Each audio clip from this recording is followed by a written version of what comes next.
نحمده ونصلي ونسلم على رسوله الكريم أما بعد فأعوذ بالله من الشيطان الرجيم بسم الله الرحمن الرحيم ولقد أرسلنا إلى أمم من قبلك فأخذناهم بالبأساء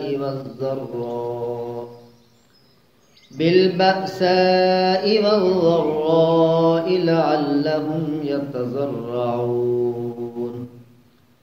فلولا إذ جاءهم بأسنا تضرعوا ولكن قست قلوبهم وزين لهم الشيطان ما كانوا يعملون فلما نسوا ما ذكروا به فتحنا عليهم أبواب كل شيء حتى إذا فرحوا بما أوتوا أخذناهم بغتة فإذا هم مبلسون فقطع دابر القوم الذين ظلموا والحمد لله رب العالمين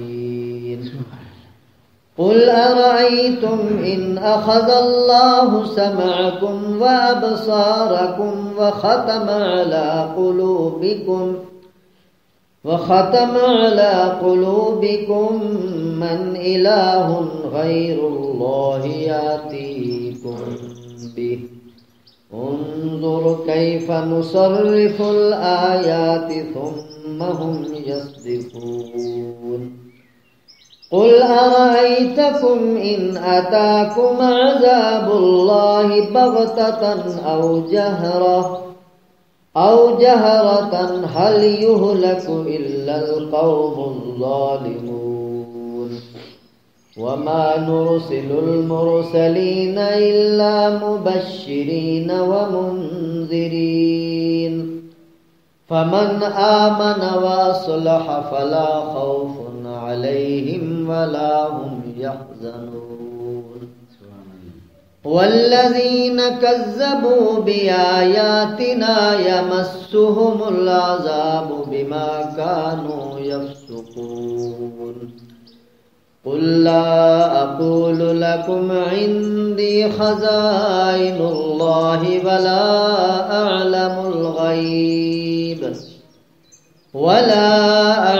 الغيب ولا أقول لكم إني ملك إن أتبع إلا ما يوحى إلي قل هل يستوي الأعمى والبصير أفلا تتفكرون سبحان ربك رب العزة عما يصفون وسلام على المرسلين والحمد لله رب العالمين سبحان الله لا علم لنا إلا ما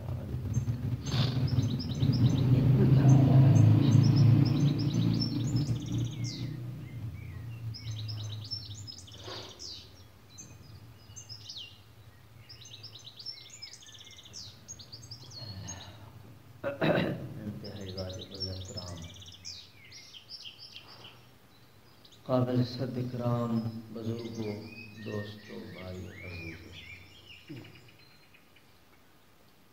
درس قرآن سننے والے خوش نصیب ساتھیوں، وَلَقَدْ أَرْسَلْنَا إِلَىٰ أُمَمٍ مِّن قَبْلِكَ، اللہ کریم فرما رہے ہیں اپنے پیارے حبیب سے، من قبلک، اے میرے حبیب آپ جناب سے پہلے بھی میں نے کتنی قومیں بھیجی ہیں، کتنی امتیں بھیجی ہیں، کتنے لوگ آئے ہیں، اور پھر ان کو بتانے والے، سمجھانے والے، ڈرانے والے انبیاء بھی بھیجے ہیں۔ ان کو عذاب سے بھی ڈراتے رہے اور جنت کی خوشخبریاں بھی سناتے رہے۔ اگر تم لوگ فرما برداری کے راستے پہ چلو گے، خدا رسول کی مانو گے تو جنت تمہارے انتظار میں ہے۔ اگر اللہ رسول کی بغاوت، تغاوت، نافرمانی میں چلو گے تو پھر اللہ کے عذاب کے منتظر رہو۔ مگر میرے محترم دوستو، اللہ پاک اپنے حبیب سے فرماتے ہیں وَلَٰكِنْ قَسَّتْ قُلُوبُهُمْ، ان کے دل سخت ہو گئے، ان کے دل پتھر ہو گئے، ان کے دل زنگ آلود ہو گئے۔ اللہ کی نافرمانیاں کرتے کرتے بندے کا دل توا بن جاتا ہے، کالا بن جاتا ہے۔ جس طرح ہماری مائیں، بہنیں، بیٹیاں گھروں میں توے پر روٹیاں بناتی ہیں اور توے کے نیچے آگ جل رہی ہوتی ہے، ہلکا ہلکا دھواں لگتے لگتے اتنی کالک جم جاتی ہے، اس کو الٹا کر کے اگر پانی کا قطرہ ڈالیں تو پانی فوراً نیچے جاتا ہے، پانی قرار نہیں پکڑتا، پانی رکتا نہیں، تھمتا نہیں، ٹھہرتا نہیں، جمتا نہیں۔ وہاں کیوں؟ اس توے پر کالک اتنی ہے کہ پانی کے رکنے کی صلاحیت ہی ختم ہو۔ اسی طرح کچھ لوگوں کو نصیحت اچھی نہیں لگتی، قرآن اچھا نہیں لگتا، حدیث شریف اچھی نہیں لگتی، قبر آخرت کی بات انہیں اچھی نہیں لگتی، جنت جہنم کا تذکرہ انہیں اچھا نہیں لگتا، بس سنتے انہیں بڑی تکلیف ہو جاتی ہے۔ وہ سمجھ لیں کہ ان کا دل زنگ آلود ہو چکا۔ یہ ہر ایک کے سمجھنے والی بات ہے۔ میں اپنے دل کو سمجھتا ہوں، آپ اپنے دلوں کو سمجھتے ہیں، کوئی کسی پر فتویٰ نہیں لگا سکتا، ہر ایک کے ضمیر کی بات ہے۔ اگر اللہ رسول کی بات، قرآن و حدیث، جنت جہنم کی بات، آخرت کا تذکرہ آپ شوق سے سن رہے ہیں، الحمدللہ دل زندہ ہے، اللہ کا شکریہ ادا کریں۔ اگر قرآن حدیث سنتے ہوئے آپ کو تکلیف ہو رہی ہے، کروٹیں بدل رہے ہو، ادھر ادھر دیکھ کر نکلنے کا راستہ تلاش کر رہے ہو، تو پھر میرے محترم دوستو قست قلوبہم، دل پتھر ہو چکا ہے۔ ہر دھڑکتے پتھر کو لوگ دل سمجھتے ہیں، ہر دھڑکتے پتھر کو لوگ دل سمجھتے ہیں، عمریں بیت جاتی ہیں دل کو دل بنانے میں، بڑی محنت لگتی ہے میرے محترم دوستو۔ اور یہ بات یاد رکھو، دل بن جائے یہ ایک ایسا شیشہ ہے، اس میں خدا نظر آتا ہے۔ دل قلب المومن عرش الرحمان، حدیث پاک میں آتا ہے مومن کا دل رحمان کا عرش ہے۔ اللہ نہ آسمانوں میں سمائے، نہ زمینوں میں سمائے، نہ عرشوں پر سمائے، نہ فرشوں پر سمائے، مگر مومن کے دل میں اللہ سما جاتے۔ قلب المومن، دل کی قیمت ہے، اگر بن جائے میرے محترم دوستو، اس میں پھر اللہ کے جلوے نظر آتے ہیں، انوارات الہیہ نظر آتے ہیں، تجلیات ربانیہ نظر آتی ہیں۔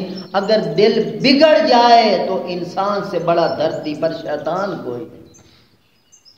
جب دل بگڑ جاتا ہے تو پھر میرے محترم دوستو اس بندے کے ہاتھ توبہ کے لیے نہیں اٹھتے۔ جب دل زنگ آلود ہو جاتا ہے استغفار کے لیے اس کے ہاتھ نہیں اٹھتے۔ جب دل زنگ آلود ہو جاتا ہے تو وہ بندہ اللہ کے راستے کی طرف قدم نہیں اٹھاتا، وہ اصلاح نہیں کرنا چاہتا، وہ نماز کی طرف نہیں آتا، وہ روزے کی طرف نہیں آتا، وہ اللہ رسول کی طرف نہیں آتا، کیونکہ دل بالکل کالا ہو چکا ہے۔ حضرت حسن بصری رحمہ اللہ سے کسی نے پوچھا، حضرت آپ بڑے شیخ ہیں، بہت بڑے بزرگ ہو گزرے ہیں، حضرت حسن بصری، صحابہ کو انہوں نے دیکھا ہے، تابعی ہیں۔ کسی نے سوال کیا، حضرت آپ لوگوں کے دلوں کو جگانے کی کوشش کرتے ہیں، آپ روحانی شخصیت ہیں، پھر بھی کچھ لوگوں کے دل بیدار نہیں ہوتے، لوگ جاگتے نہیں، اس کی کیا وجہ؟ بڑے مجمع میں حضرت نے بڑا عجیب جواب دیا، بھائی جو بندہ سویا ہوا ہو اس کو تھوڑا سا جھٹکا دیا جائے تو وہ جاگ جاتا ہے، زیادہ گہری نیند میں ہے، تھوڑا سا اور زیادہ ہلایا جائے، اہتمام سے اٹھایا جائے تو وہ اٹھ جاتا ہے، اور جو سرے سے بقضاء الہی فوت ہو جائے اس کو آپ جھٹکے دیں، ٹھڈے ماریں، زبردستی اٹھا کے کھڑا کر دیں، وہ کبھی نہیں اٹھے۔ یہ بات کہہ کے حضرت نے فرمایا قرآن حدیث سننے کے باوجود، جنت جہنم کا تذکرہ سننے کے باوجود جو لوگ بیدار نہیں ہوتے وہ سوئے ہوئے نہیں ہیں، وہ موئے ہوئے ہیں، ان کے ضمیر مر چکے ہیں، ان کے قلب مر چکے ہیں۔ میرے محترم دوستو، ایسی حالت سے اللہ کی پناہ مانگو، اللہ پاک دلوں کو سلامتی نصیب فرمائے، دلوں کو زندگی نصیب فرمائے۔ اللہ اپنے حبیب سے فرماتے ہیں وَلَٰكِنْ قَسَتْ قُلُوبُهُمْ، پہلی قوموں کا قصہ اور تذکرہ ہے کہ ان کے دل سخت ہو گئے، دل پتھر ہو گئے، اور وَزَيَّنَ لَهُمُ الشَّيْطَانُ مَا كَانُوا يَعْمَلُونَ، اپنی بدعمالیوں پر ایسی تعویلات کرتے تھے، ایسی توجیحات کرتے تھے، اپنے آپ کو ٹھیک ثابت کرتے تھے، غلط کام کرنے کے باوجود کہ جی چونکہ یہ معاملہ یوں ہے اس لیے ہم یوں کر رہے ہیں، تعویلات کر کے اپنے آپ کو خوش کرتے تھے، حالانکہ واضح غلط راستے پہ چل رہے ہیں، واضح گمراہی کی پٹڑی پہ جا رہے ہیں، مگر تعویلات کر کے اپنے آپ کو مطمئن کیے ہوئے ہیں۔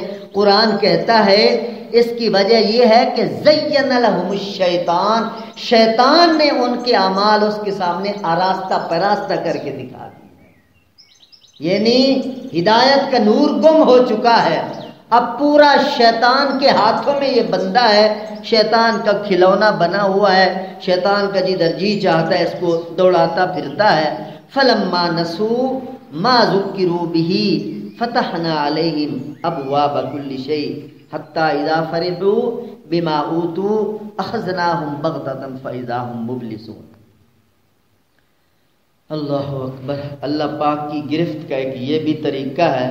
قرآن کہتا ہے فلما نسوا ما ذکروا به، جب وہ لوگ بھول گئے اس نصیحت کو جو ان کو کی گئی تھی تو ہم نے کیا کیا، فتحنا علیہم ابواب کل شیء، ہم نے ان لوگوں پر نعمتوں کے دروازے کھول دیے۔ یہ بات بڑی اہم ہے، اللہ پاک نافرمان قوموں کے لیے فرما رہے ہیں کہ جب ان کو نصیحت کی گئی اور اس کو فراموش کر بیٹھے، بھول گئے، اس کی طرف دھیان ہٹا لیا، تو ہم نے ان پر نعمتوں کے دروازے کھول دیے، نعمتوں کے دروازے کھول دیے، اور حتیٰ اذا فرحوا بما اوتوا، حتیٰ کہ جو کچھ ہم نے دیا ان کو جب اس پر وہ خوب مطمئن ہو گئے، خوش ہو گئے، عیش میں عیاشیاں کرنے لگے، اترانے لگے، اکڑنے لگے، اپنے آپ کو بڑا سمجھنے لگے اور کہنے لگے خدا ہم پر بڑا راضی ہے، نہ نماز ہے، نہ روزہ ہے، نہ زکوٰۃ ہے، نہ خیرات ہے، نہ اخلاق ہے، نہ انسانیت ہے، نیری شیطانیت کے باوجود چونکہ دولت کے ڈھیر پہ بیٹھے ہیں اور کہتے ہیں جی اللہ ہم سے بڑا راضی ہے۔ قرآن کہہ رہا ہے میں راضی نہیں ہوں، یہ ان کو پکڑنے کا میرا ایک طریقہ کار ہے۔ جس طرح شکاری شکار کو پکڑنے کے لیے کچھ لگا دیتا ہے، شکار سمجھتا ہے یہ میرا کھانا ہے، وہ کھانے کے لیے آتا ہے، مچھلیاں پھنس جاتی ہیں، پرندے پھنس جاتے ہیں، شکار پھنس جاتے ہیں، جب اس کھانے کی طرف آتے ہیں تو میرے محترم دوستو، نافرمان بندوں کو جو خوشحالی دی جاتی ہے، اس خوشحالی کے اندر خدا کی لعنت برس رہی ہے، اللہ کی پکڑ ہوتی ہے۔ حضور صلی اللہ علیہ وسلم نے فرمایا کہ جو بندہ نافرمانی کے باوجود خوشحال ہوتا جا رہا ہے، دولت مند ہوتا جا رہا ہے، سرمایہ دار بنتا چلا جا رہا ہے، اس کی دنیا بڑھتی چلی جا رہی ہے، یوں سمجھو کہ وہ عذاب کے نشانے پہ بیٹھا ہے، اس کو ڈھیل دی جا رہی ہے۔ سنستدرجہم من حیث لا یعلمون، اللہ فرماتے ہیں ہم دھیرے دھیرے اسے یوں پکڑیں گے، اس کے حاشیہ خیال میں بھی نہیں ہوگا اللہ کی گرفت میں وہ بندہ آ جائے۔ تو میرے محترم دوستو، خوشحال ہو جانا، امیر ہو جانا، نواب ہو جانا، حکمران ہو جانا، یہ اللہ کی رضا کی، اللہ کی قسم نشانی نہیں ہے۔ اللہ کی رضا کی نشانی کیا ہے؟ یہ دیکھو کہ خدا رسول کے احکام پر کتنے چل رہے ہیں۔ اپنے آپ سے پوچھو، نمازیں کیسی ہیں، روزے کیسے ہیں، زکوٰۃ خیرات کیسی ہے، معاملات کیسے ہیں، اخلاقیات کیسے ہیں، یعنی اپنی زندگی کو قرآن حدیث کے سانچے میں ڈھال کے دیکھو۔ اگر اس کے مطابق زندگی جا رہی ہے پھر الحمدللہ ثم الحمدللہ، بے شک ایک وقت کا ہے، ایک وقت کا نہیں، پھر بھی اللہ راضی ہے۔ بے شک کوٹھیاں بنگلے نہیں، جھگیوں میں، خیموں میں، جھونپڑیوں میں رہتا ہے، پھر بھی اللہ راضی ہے، چونکہ معیار خدا اور مصطفیٰ کا راستہ ہے۔ اس راستے کو چھوڑ کر میرے دوستو جتنا کوئی دولت مند بن جائے، اللہ اس پر ناراض ہے، رسول اللہ اس پر ناراض ہیں۔ اگر خدا رسول کے راستے پہ چل رہا ہے تو بے شک جیسا ہی خستہار انسان ہے، اللہ رسول اس پہ راضی ہے۔ یہ معیار ہے اللہ پاک کا۔ آگے اللہ کریم فرماتے ہیں فَقُطِعَ دَابِرُ الْقَوْمِ الَّذِينَ ظَلَمُوا وَالْحَمْدُ لِلَّهِ رَبِّ الْعَالَمِينَ۔ ظالم قوم کی ہم نے جڑ کاٹ کے رکھ۔ آگے عجیب جملہ ہے، جب ظالم قوم کی جڑ کاٹی گئی، آگے اللہ فرماتے الحمدللہ رب العالمین۔ اس آیت سے معلوم ہوتا ہے ظالم کا دنیا سے چلا جانا بھی اللہ کی نعمت ہے۔ ظالم بندہ دفع ہو جائے، جو ہدایت پہ نہیں آنا چاہتا، جن نے معاشرے میں شرارتوں میں ادھم مچا رکھا ہے، شیطانیاں کرتا پھرتا ہے، لوگوں کو ذلیل کرتا ہے، پریشان کرتا ہے، عزتوں کا دشمن ہے، جانوں کا دشمن ہے، ایسا بندہ اگر قبر میں چلا جاتا ہے، زمین کے نیچے دفن ہو جاتا ہے تو الحمدللہ رب العالمین۔ قرآن کا یہ مزاج ہے، اسلام کا یہ مزاج ہے کہ ظالم لوگوں کے جانے پر قرآن کہتا ہے الحمدللہ رب العالمین۔ اللہ پاک نے جڑ کاٹ کے رکھ دی، اور مختلف انداز تھے اللہ پاک کے لوگوں کو پکڑنے کی۔ اچانک پکڑا، اور کسی کو تو پکڑنے سے پہلے بڑی وارننگ دی تھی، بڑے نشانات بھیجے تھے، بڑی علامات بھیجی تھی، شاید سنبھل جائیں، کچھ جھٹکے لگائے تھے شاید سے سنور جائیں، اور کچھ لوگوں کو بس خوشحالی میں رکھا، یکدم ان کو پکڑا۔ اور اللہ کے اپنے یہاں کبھی آسمان سے پکڑا ہے، کبھی زمین سے پکڑا ہے، کبھی اوپر سے عذاب آیا ہے، کبھی نیچے سے عذاب آیا ہے۔ حضرت نوح علیہ السلام کی قوم، اوپر سے بارش برس رہی ہے، نیچے سے پانی کے چشمے جاری ہو گئے ہیں، اوپر سے بھی پانی ہے، نیچے سے بھی پانی ہے، اور پانی کی سطح بلند ہوتی چلی جا رہی ہے۔ ساری قوم میرے دوستو پانی میں غرق ہو گئی۔ اور قوم عاد جو بڑے پیکھڑ قسم کے، کھڑپینچ قسم کے لوگ تھے، کھجور کے تنوں کو زمین سے نکال لیتے تھے، ان پر اللہ نے کیسے عذاب بھیجا؟ ہوا کے ذریعے اللہ نے ان پر عذاب۔ 8 دن تک ہوا چلتی رہی تھی، بڑے طوفان اور جھکڑ اور تیز ترین جھکڑ اللہ پاک نے چلائے، بڑے بڑے کھجور کے تنے کے قد والے اللہ پاک نے پٹک پٹک کے ان کو مارا، یوں ان کو تباہ و برباد کر دیا گیا۔ اور قوم سمود جو تھی، جو پہاڑوں کو تراش تراش کے گھر بنایا کرتے تھے، اللہ پاک نے جبریل علیہ السلام کو بھیجا، جبریل نے زمین پر بیٹھ کر ایک چیخ ماری، ایک دھاڑ ماری، آواز نکالی، اس چیخ کی وجہ سے قوم سمود کے کلیجے پھٹ گئے، زمین پہ زلزلہ طاری ہو گیا، تو اللہ پاک نے یوں ان کو تباہ و برباد کر دیا۔ اور ایک قوم لوط بھی تباہ ہوئی تھی، جو الٹے کام کرنے والے تھے، ان کو اللہ نے کیسے تباہ کیا؟ جبریل علیہ السلام کو فرمایا جاؤ اپنے پر کے کنارے پر پوری بستی کو اٹھاؤ اور پہلے آسمان کے قریب لے جا کر سب کو الٹا دو، چونکہ وہ الٹے کام کرنے والے لوگ۔ تو جبریل علیہ السلام آئے تھے اور پوری قوم لوط کی بستی، علماء نے لکھا ہے تقریباً 4 لاکھ کے لگ بھگ آبادی تھی۔ تو جبریل علیہ السلام نے اپنے 600 پر ہیں، 600 پروں میں سے ایک پر کے ایک کنارے پر پوری قوم کو اٹھا لیا۔ یہ ایک فرشتے کی طاقت ہے، خدا کی طاقت کتنی ہوگی؟ یہ ایک اللہ کی مخلوق ہے، ایک پر کے کنارے پہ اٹھا کر ان کو آسمان کے قریب لے گیا اور پھر الٹا کے رکھ دیا۔ تو بات یہ ہے کہ اللہ کے عذاب کے مختلف طریقے ہیں، کبھی کہیں سے آ جاتا ہے، کبھی کہیں سے آ جاتا ہے، کبھی اوپر سے، کبھی نیچے سے، کبھی دائیں سے، کبھی بائیں سے، کبھی آگے سے، کبھی پیچھے سے۔ انسان کو پتہ ہی نہیں ہوتا کہ کہاں سے اللہ کی گرفت آ گئی۔ تو ہر وقت ڈرتے رہنا چاہیے اللہ کے عذاب سے۔ قل ارأیتم ان اخذ اللہ سمعکم وابصارکم وختم علی قلوبکم من الہ غیر اللہ یأتیکم بہ انظر کیف نصرف الآیات ثم ہم یصدفون۔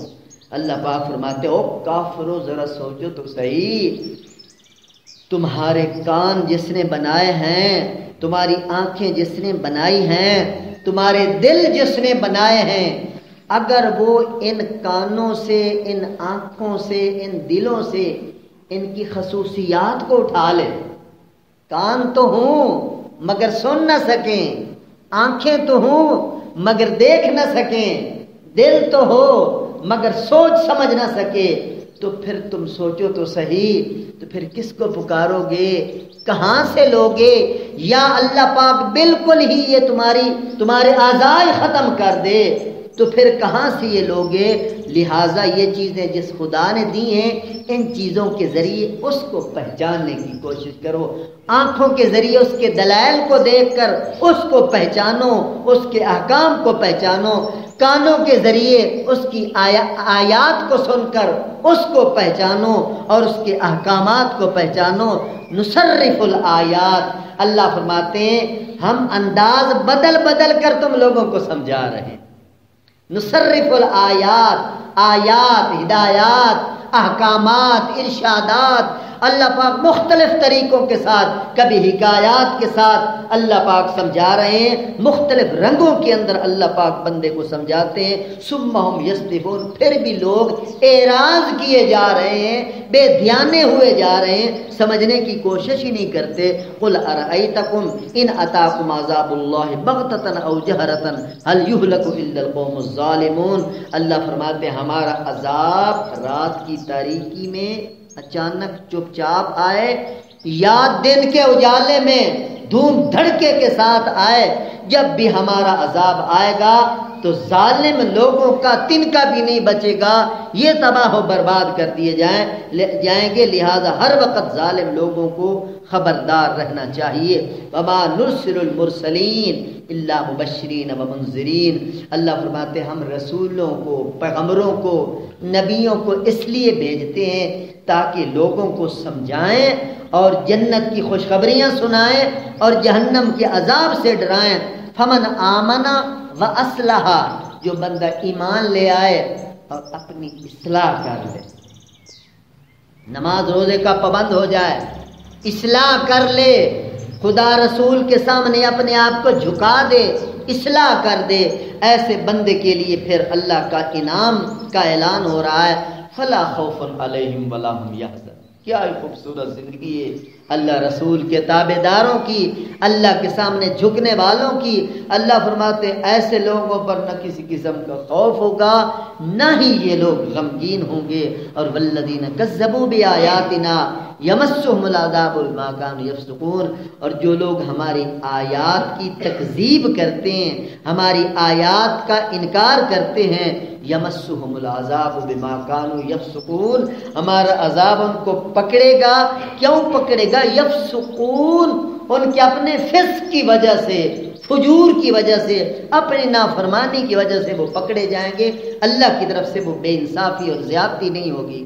قل لا اقول لكم عندي خزائن الله ولا اعلم الغیب ولا اقول لكم انی ملک ان اتبع الا ما یوحى۔ یہ آیت جواب ہے ان کے فرمائشی معجزات کا جو کل میں نے آپ کے سامنے عرض کیا تھا۔ انہوں نے حضور صلی اللہ علیہ وسلم سے فرمائشیں کی تھی، پھر تھوڑا سا دوہرا دیتا ہوں۔ انہوں نے کہا تھا لن نؤمن لک حتی تفجر لنا من الارض ینبوعا، آپ کی نبوت کو تب مانیں گے جب زمین سے آپ ہمارے لیے کوئی پانی کے چشمے جاری فرما دیں، یہ فرمائشی معجزہ ہمیں دکھا دیں، ہم آپ کی نبوت کو مان لیں گے۔ اور دوسرا انہوں نے یہ کہا تھا کہ یا آپ کے لیے کوئی باغ ہو من نخیل وعنب فتفجر الانہار خلالها تفجیرا، کوئی انگوروں کا باغ ہو جائے، کوئی کھجوروں کا باغ ہو جائے، اور باغ بھی ایسا کہ جن کے نیچے پانی کی نہریں چل رہی ہوں، ندیاں چل رہی ہوں، بڑا خوبصورت نظارہ ہو۔ یہ محمد صلی اللہ علیہ وسلم آپ یہ فرمائش ہماری پوری کر دیں تو پھر آپ کی نبوت کو مان لیں گے۔ یا پھر ایک اور انہوں نے کہا تھا کہ بھئی تم من زخرف، آپ جناب جو نبوت کے دعوے دار ہیں، آپ کا گھر تو سونے کا ہونا چاہیے۔ دنیا دار تھے نا، نبوت کو بھی دنیا داری میں وہ پرکھتے تھے کہ نبی بھی وہی ہونا چاہیے جو بہت بڑا امیر ہو، بہت بڑا چودھری ہو، بہت بڑا سلطان ہو، بہت بڑا دولت والا، وہی نبی ہونا چاہیے۔ اور پاگلوں کو روحانیت کا علم ہی نہیں تھا۔ حضور علیہ السلام کو کہتے یا پھر کوئی سونے کا گھر ہو آپ کا تو پھر بھی آپ کی نبوت کو تسلیم کر لیں گے۔ یا ایک اور یہ بھی فرمائشی معجزہ مانگا تھا کہ آپ ہمارے سامنے اوپر چڑھیں آسمان پر اور ہم دیکھیں اللہ آپ کو کتاب دے رہے ہیں، آپ لے رہے ہیں، اور پھر ہمارے سامنے نیچے تشریف لے آئیں اور وہ کتاب ہمیں دکھائیں اور وہ ہم اپنی آنکھوں سے دیکھ کر وہ پڑھیں تو پھر ہم آپ پر یقین کریں گے۔ یا ایک یہ بھی معجزہ انہوں نے مانگا تھا کہ آپ خدا کو لے آئیں، اللہ او تاتی باللہ والملائکۃ قبیلا، ہمارے سامنے خدا کو لے آئیں، فرشتوں کا لشکر لے آئیں، جو فرشتے آپ پر اترتے ہیں ہمارے سامنے وہ متشکل ہو کر مادی صورت کے اندر خدا بھی آئے، اللہ کے فرشتے بھی آئیں، پھر ہم تسلیم کریں گے۔ اگر ایسا نہیں تو ہم آپ کی نبوت کو ماننے کے لیے تیار نہیں۔ اللہ پاک نے اپنے حبیب سے فرمایا اعلان کرو قل لا اقول لکم عندی خزائن اللہ، میں اللہ کے خزانوں کا مالک نہیں ہوں، اللہ کے خزانے اللہ کے پاس ہیں، ہاں جتنا وہ چاہتا ہے اپنی رحمت کے ساتھ اپنی مہربانی کے ساتھ مجھے عطا فرما دیتا ہے۔ کلی اختیارات میرے رب کے پاس ہیں، سیاہ سفید کا مالک میرا اللہ ہے، ہر چیز کی ملکیت میرے اللہ کی ہے، میں تو اس کا بندہ ہوں، غلام ہوں، بشر ہوں، انسان ہوں۔ یہ الگ بات ہے کہ اللہ پاک نے مجھے نبوت اور رسالت سے سرفراز کیا ہے۔ ان اتبع الا ما یوحى الی، میں اسی وحی کا پیروکار ہوں جو اللہ پاک میرے اوپر نازل فرماتے ہیں۔ قل هل يستوي الاعمى والبصير افلا تتفکرون، اللہ فرماتے ہیں میرے حبیب انہیں کہہ دو کہ کیا دیکھنے والا اور اندھا برابر ہو سکتے ہیں؟ ظاہر بات نہیں ہو سکتے۔ اسی طرح ہدایت والا اور گمراہی والا یہ بھی برابر نہیں ہو سکتے۔ افلا تتفکرون، کیا ہے کوئی سوچنے والا اس بات کو؟ کوئی ہے غور و فکر کرنے والا؟ اگر تھوڑی سی بھی عقل ہوگی، رتی بھی عقل ہوگی تو پتہ چل جائے گا دن اور رات میں کیا فرق ہے، تاریکی اور اجالے میں کیا فرق ہے، روشنی اور اندھیرے میں کیا فرق ہے، اندھے اور دیکھنے والے میں کیا فرق ہے، سائے اور دھوپ میں کیا فرق ہے۔ اسی طرح وہ واضح طور پر پہچان لے گا کہ ہدایت پر چلنے والا اور گمراہی کے راستے پر چلنے والا ان میں کیا فرق ہے۔ افلا تتفکرون، تھوڑا سا غور فرمائیں گے تو بات میرے دوست واضح سمجھ میں آ جائے گی۔ اللہ پاک خوب دھیان کے ساتھ حق راہ سمجھنے کی توفیق نصیب فرمائے، اور خوب سمجھ کر اللہ اپنے فضل و کرم کے ساتھ ہدایت کی پٹڑی پر چلنے کی اور آخر دم تک چلتے رہنے کی توفیق نصیب فرمائے۔ وآخر دعوانا ان الحمدللہ رب العالمین۔ الحمد للہ رب العالمین والعاقبۃ للمتقین والصلاۃ والسلام علی سید الانبیاء والمرسلین۔ اے مولا کریم ہمارے تمام صغیرہ کبیرہ گناہوں کو معاف فرما۔ یا الہ العالمین ہماری تمام مشکلات کو آسان فرما۔ اے مولا کریم ہماری تمام پریشانیوں کو دور فرما۔ ہم سے پہلے جتنے مومنین مومنات مسلمین مسلمات رشتہ دار غیر رشتہ دار یا جن کے والدین شریفین اس دنیا سے جا چکے ہیں، ماہ رمضان کی برکت سے اور اپنے پاک کلام کی برکت سے سب کی مغفرت اور بخشش فرما دے۔ اے مولا کریم جتنے انسان اس دھرتی پر موجود ہیں سب کی ہدایت کے فیصلے فرما۔